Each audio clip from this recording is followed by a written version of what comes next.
What's up, guys? Welcome back to Nick's Fishing. Today, and I know a bunch of other people have already done this, but I'm going to be doing my top summertime lures. Alright, so I got a few summertime bass fishing lures that I always use, that always catch fish. I'm pretty sure I'm going to start off on top water and then work my way down. Alright, so first off, I got to start off with the lure that caught my personal best bass ever. Black buzzbait. I like the Booyah, the half ounce. It's got this thing on it called the clacker. Makes a lot of extra noise, and it really catches fish. Just throw it out, go across the top.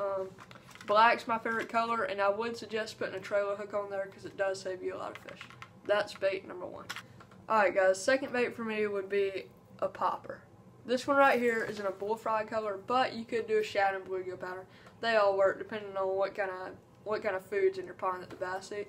Also, a spook. I don't have a spook right now, but a popper and a spook, both are about the same for my second bait. Alright, so my third topwater bait would have to be a topwater hollow body frog. Just like this. You're going to want a black color and then like a white, brown, green, and a natural color. Those are really the only two you need. Now, as you can tell, they start off like the tail, the skirt on it or whatever, is super long. I would trim it up to about right there or right there. Because what's going to happen is they see this big tail. Whenever they strike, they're going to miss the actual hooks. So whenever you trim it up, that makes them smaller profile. And you usually hook them a little bit better. Like I said, black and then a natural color. That's all you need. This is really good for grassy ponds and stuff like that. Alright, so on the next bait, my first underwater bait. You might think I'm a little bit crazy, but a spinner bait. Now primarily this is a fall technique when the shad are spawning or whatever. But especially in ponds on really cloudy, windy days. Just like last week, this works really well.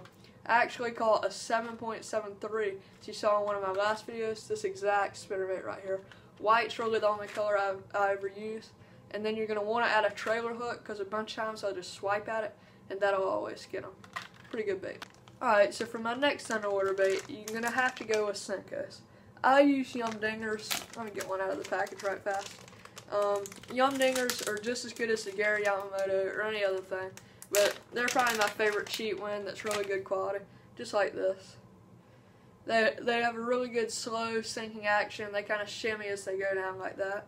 I like to use a black and blue or Junebug color and then like a watermelon or green pumpkin color. That's all you need. And how you can rig it is like this. You can either wacky rig it, how it just falls like that, or you can just do a weightless Texas rig. Weightless Texas rig is better for around cover.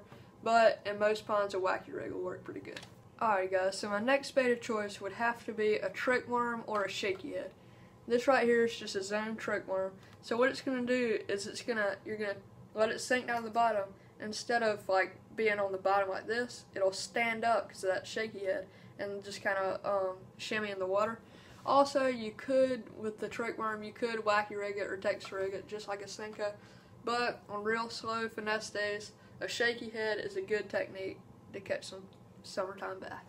Alright, so my final bait is basically a shaky head, but it's a little bit more for bigger fish, a little bit less finesse. Just any kind of Texas rig. Just you got your Texas rig like that, and like a quarter to half ounce weight, just like that. I like to use creature baits like brush hogs and craws, maybe even lizards, but sometimes in certain ponds like a big 8-10 inch worm will work just as good. Alright guys, so those are my top summertime lures. If you have any questions about how to rig it or how to fish it, comment it down below. If you like this video, like it, consider subscribing.